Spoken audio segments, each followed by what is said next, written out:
Сооротуучу Кудай. 19-апрель.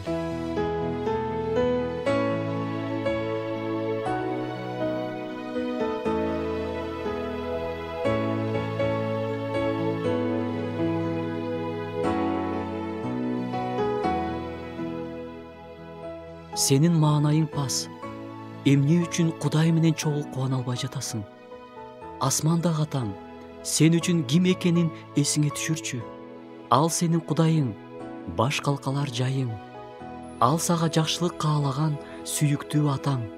Ал сени менен бирге өзүнүн кереметтүү куткарылуу планын аягына чейин сөзсүз чыгарат. Ал кудуреттүү жана сага коргоо менен таяныч болууну сунуш кылат. Ал сенин куткарылышың үчүн өзүнүн жалгыз уулун берген. Булардын баарын түшүнүп, аны даңктасаң, кубанычын кайрадан жанданганын, ал эми караңгылыктын рухтары сенден алыстаганын көрөсүң.